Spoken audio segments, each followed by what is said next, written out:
All right, imagine if you could take $1.10 and get $1 of new annual revenue. Could you get yourself rich off of that? Well, the question is, how long do you keep those customers? Well, that's exactly what Jason Zintak is doing with his company 6sense, which he launched back in 2013. It's one of the leading revenue intelligent platforms here in 2024. But he did some strange things. He just took $100 million of debt from SVB in 2023. That was after the big crash. So let's see if that risk pays off. But here are 3 numbers you need to know about 6sense. Number 1, their sales reps have a quota of $1 million. But again, the company has very few paying customers, relatively speaking, but they all pay a lot of money, right? So we're talking under 1,000 customers, but all paying 6 figures. Those customers stick with the platform. This is number 2. They have 120% net dollar retention.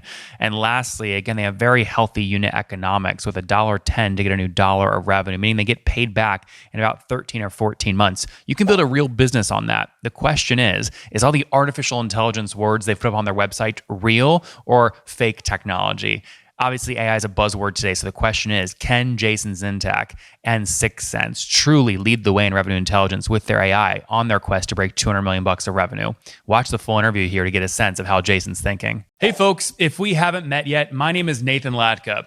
I launched and sold my first software company back in 2015 and went on to write a book about it, which you guys made a Wall Street Journal bestseller, purchasing over 30,000 copies. Thank you so much for that. After the book, I launched this show and went on to create founderpath.com. I raised a large fund to do non-dilutive deals with B2B software founders. So far, we've invested in over 400 software founders, totaling $150 million. Here in 2024, we're doing 3 to 4 new deals per week. So if you're looking for capital and don't want to give up equity, go sign up at founderpath.com for free to get your offer. All right, let's jump into the interview.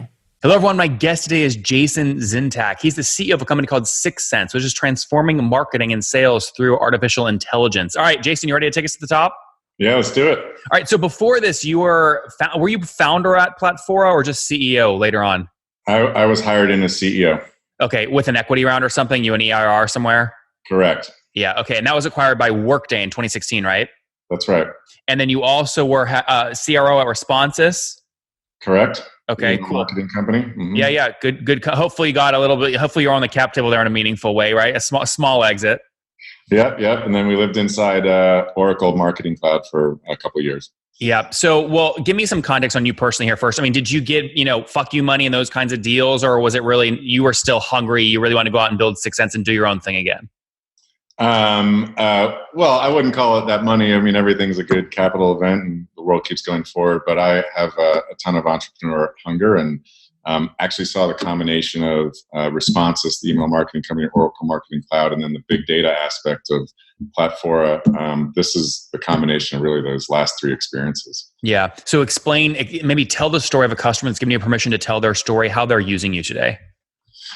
So most people would use what I call a next generation sales and marketing platform to actually take the old lead world and contact world and flip it on its head. So today, B2B organizations are going to market via account and want to leverage data in order to be more surgical with that sales and marketing tactic.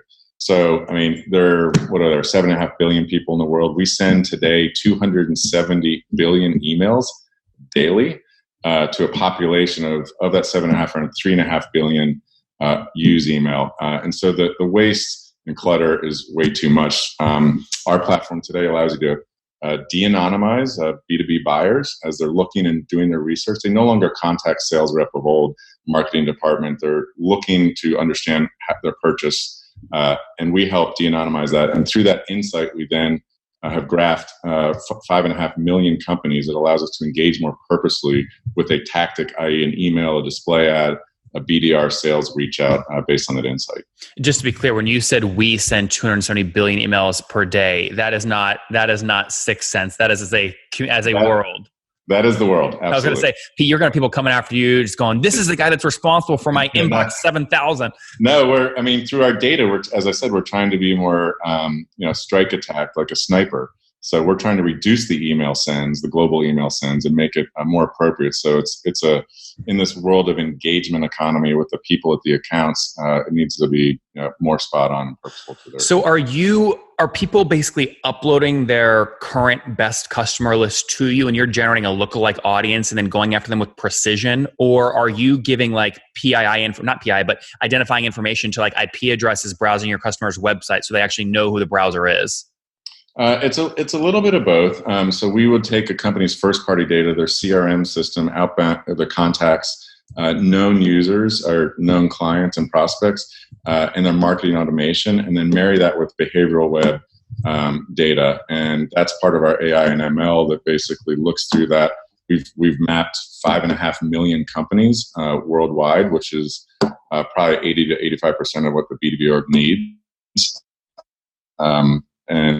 And that allows for that identity, this company graph we've built, which is the persona attached to the company worldwide, completely GDPR compliant, PII proof, and soon to be with California laws.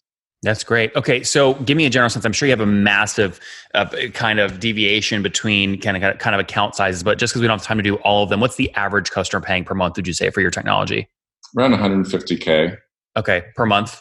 Per year. Per year. Okay, so call it maybe $12,000 a month, something like that. Yeah, and that's probably the mid-market, and then the large enterprises spend more. Yeah. We're just talking an average across all your customers, 10, 12 grand a month. Yep. Yeah, and then what? I'm sure you have some that go well into the millions.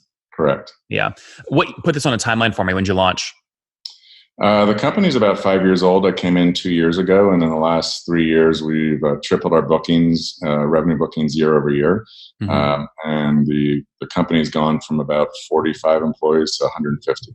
Okay, so 150 employees today. Okay, but so 2014 was launch date. Sorry, you said you came in 3 years ago? 2 years ago. 2 years ago. So we'll call that 2017, 3 years after launch. Correct. All the founders still there? All the founders are still there, with the exception of one. There are four co-founders. Come on, Jason, give me this story. Give me the half smile story here. I don't actually really know the story because I wasn't there. Come on. It was just a departure by one of four because there's probably too many cooks in the kitchen. But they're all the majority are still there and involved, and all investors still. Yeah. So you come in 2 years ago, 2017, founded in 2014. Did you come in with the raise? Did you come in with a VC round? I did. I came. Yes, I did. So I'm assuming you came in then was it with the Salesforce venture round or Bain Capital? So it was a combination. In total, the last raise was 27 million, and so there was a little bit of a refresh at the time I came to give operating runway. But that's the aggregate. The last round, Salesforce was early. Battery, Bain, Venrock. But industry ventures came in April 2019. So you came in way before that, right? That's correct. Yeah, that's what I'm asking. So which round did you come in with? The Bain round in 2015? I came in after that Bain round. After that Bain round. Okay, got it. Were you chosen by Bain, or what facilitated the CEO transition? I think it was a combination with the founders, which were the CTO and CEO, and the board that thought the company had gotten to a certain juncture where they wanted to maximize and leverage with additional operating experience, and so that was the decision, post round. Yeah. Okay. Interesting. Now, since then, total capital in the company is what? 60 million. 60, correct? Correct. All equity, or have you leveraged debt? All equity. Do you have an opinion on debt, considering your background in B2B SaaS? Have you ever used it? Yeah, definitely. So what's your opinion on it? I mean, healthy for an entrepreneur to preserve equity, or can be dangerous from a cash flow perspective? As long as it's not over leveraged, I think it's perfectly healthy. And that's a decision point. Do you want to minimize dilution, and how far in debt are you willing to go? But I've used it as a small percentage of overall raise. Yeah. If I asked you what you feel, this is an unfair question, but I'm going to ask you anyway. A CEO looking to use debt, what do you feel like is too much debt as a ratio to their current revenue? Like half of their ARR, in debt is fine. 3x their ARR is fine. What is too much? Double, I suppose. You think that's fair? Okay. Interesting. Cool. All right. I know you're going off limited data points there, but that's fine. All right. 150 folks on the team today. How many are engineers? 43. 40. Have you done anything to Pardon me? Have you done anything there to kind of reduce your R&D expense, taking advantage of Shred in Canada or other programs around the world? Well, we have an India operations, and that's part of it. But we pretty much are a work anywhere company, and we try to hire where the talent is, as opposed to an epicenter. We're headquartered in San Francisco, but we now have offices in Austin and New York and Boston. Nothing international yet, although we have international customers. Very cool. And then obviously to land these customers at these ACVs, you can definitely afford obviously field sales, even inside sales, et cetera. How many quota carrying folks do you have? We have 18. 18. Now, did that program exist before you came, or did you instrument the field, the kind of the sales motion? We had about 4 reps at the time I came, and we grew the field organization as part of a calculated play. How do you, again, I imagine you did this at other companies as well. You were the CRO at the last one. I mean, how do you, for people that are scaling their sales team, what is kind of the biggest mistake you see them doing? And what do you recommend people kind of put their kind of the sales compensation OT relative to the bookings target or the quota? Do you like to see a 5X there, a 10X? What do you think is optimal? I think the biggest mistake young companies make is scaling before there's a product market fit. So hiring the field organization and hoping to work magic and performance against quota when you haven't really found a fit with the product that a market wants. And so you've got to be careful there. Additionally, and so we sort of let the rope out slowly, if you will. And once it started to work and we saw attainment, we had roughly 90% attainment against quotas for the reps. We knew that something was working. And so every next rep that we hired, we were pretty confident would be productive. And as far as, we have, I forget your question on the ratio, but we have roughly $1 million quota per rep. Okay. And it works. Yep. And now obviously this is you've got to grow responsibly and efficiently. And so you don't get upside down relative to sales and marketing spend. Yeah. And just to be clear, that is $100 million in new ARR bookings per year per rep. Pardon me? That's $1 million in ARR booking per rep. My question is over what period? Is that a monthly target or it's an annual. Oh, it's annually. Okay, interesting. And obviously this is a little sensitive because it's a salary question, but do you generally like just that 1 million is like 5X the full OT kind of comp for that salesperson? That will roughly right. Roughly. Is that a pattern you look at when instrumenting a sales team based off your CR role in the past and this one today, or no, that's not an important ratio to look at? Oh yeah, sure. You want to make sure that your spend on sales and marketing is appropriate to delivered quota. Mm-hmm. So it's a ratio. And if a rep was bringing in 500K instead of $1 million, I don't think we'd pay him as much. Yeah. Good answer. All right. So customers, obviously you weren't there on day one, but when you came in, explain to me kind of the first 1 or 2 customers that kind of you helped bring into the company. Where were they from? What growth channels were you using? Ooh, that's a good question. So we were probably 30 customers at the time. We're now roughly 150, plus or minus a few. First customer, I don't know if I can even put it into the name of who that was. I think the world is part of relationships and network. But candidly, I find if it's my relationship, I don't have an effective engine, and so I wanted to build and enable a sales organization so I didn't have to participate in that prospect, if you will. Certainly, I'm in touch with our customers and what we do. But yeah, I don't know if I could. That's okay. How aggressive as a CEO and as a team are you willing to be to get that $150,000 ACV customer? Are you cool with a 12-month payback, or have you pushed that up to 24 months so you can be more aggressive? We're right now up at a magic number of 1 to 1.1. Explain what that means. We don't get to talk about that a lot. So that would be a measure of your sales efficiency. So if you were to take for instance, if we had 2 quarters go by, you take your current quarter, like let's say Q2 of ARR, you subtract it from your last quarter's ARR, multiply it times 4, so you have an annual rate, and then divide it by your last quarter's sales and marketing expense. And so if you're at a ratio of 1 or above, you're roughly running a fairly efficient today unit economic sales metric. And then you say, do I want to pour more gas in the fire and expand? And by the way, magic number by itself isn't really important if you're not also looking at gross margins and other things that matter relative to operating efficiency and use of capital. So Jason, to simplify that math, is this statement true? You're spending between $1 and $1.10 to get $1 new dollar of ARR? Correct. Yeah. Cool. So on a $150,000 account, you'll spend between 150 and call it 160, 70,000 bucks to get that account. Yeah. I mean, right. Actually, correct. That's right. Yeah. Now, where is most that spend going towards? Obviously sales commissions is obvious. Is there any kind of unknown or kind of weird new channels you're testing and spending a lot on that are working? We as an outbound organization, we're constantly trying to get more inbound and drive inbound through more efficient marketing to drive that. That's the marketing as a line item we spend more on. We have an inbound channel of BDRs. Well, actually, it's inbound and outbound. And then it's probably the balance between those functions. We have now also partner networks that we're leveraging additional revenue from. Mm-hmm. And take me into, obviously, stickiness in any SaaS company is critical, right? So when you look at over the last 12 months, gross revenue churn, what is that? Are you under 5%? We're at 94% and roughly. And that's retention, not churn, hopefully. Oh, correct. Sorry. And, you would not have a business. You would not have a business. Slightly above 120% net retention.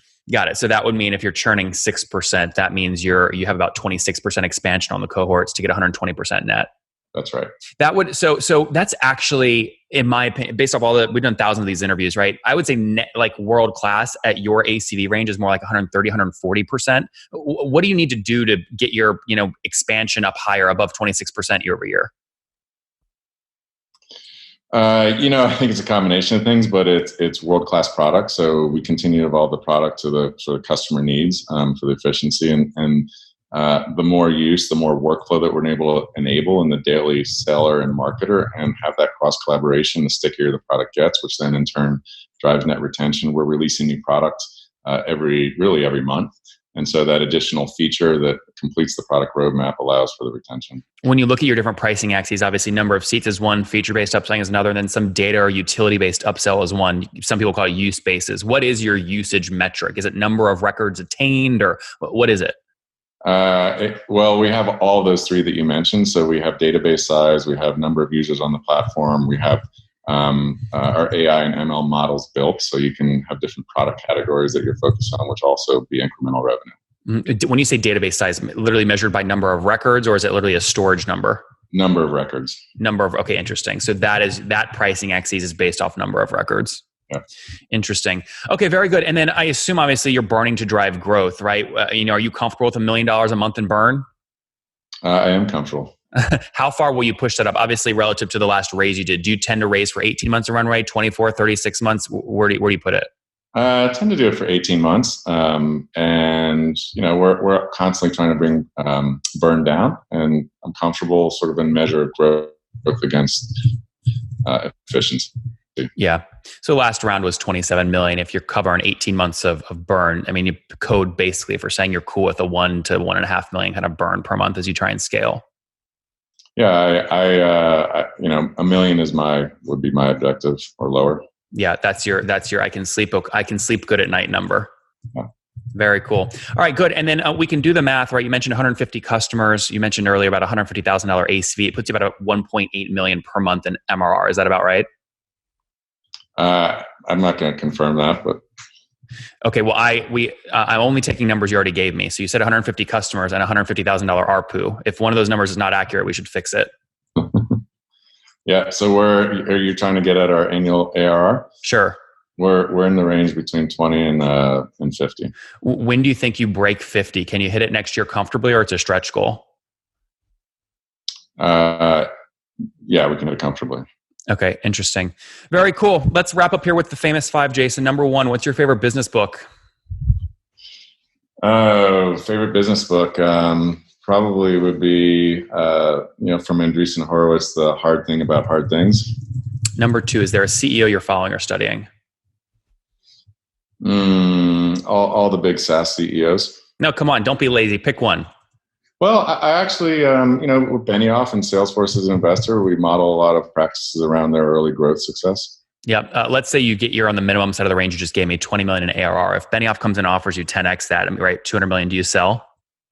No. Yeah, it's boring for you. You already had a 1.6 billion exit. You got to get up to 3, 4, 5 to really get your blood going, right? There's just more value in the company. I told you we could comfortably hit in the next year, and so yeah, use that metric. Yeah, no, that's good. All right, number 3, what's your favorite online tool for building your company besides your own? Online tool for building the company. Well, the one that gets most often used is Slack. I don't know if it's my favorite tool. I'm not sure if it's social or productivity, but we enjoy it. Too many memes in your Slack feed, huh? Yeah, exactly. All right, number 4. Honestly, it does help us stay connected. Yeah. Number 4, how many hours of sleep do you get every night? 6. And situation, married, single, kiddos? Married with 3 kids. 3. Oh my gosh, you have your hands full. How old are you? I'm 49. 49. Last question. What do you wish your 20-year-old self knew? That every relationship you have is important, and build that network. Guys, there you have it. 6 cents serving 150 customers. A much better way to do kind of account-based marketing using machine learning, artificial intelligence, and a lot of data sources. Those customers pay on average $150,000 per year. The company today doing between 20 and 50 million bucks in ARR, hoping to break 50 million easily next year. They've raised about $60 million. Jason's comfortable with $1 million a month in burn as he looks to scale. 150 folks on the team, 43 engineers, 18 quota-carrying sales reps, 6% gross annual revenue churn with 26% expansion means 120% net revenue retention. He's totally cool with about a 1.1 magic number, meaning he spends $1 or up to $1.10 to get a new dollar of ARR. Jason, thanks for taking us to the top. Yeah, I appreciate it, Nathan. Thanks for your time.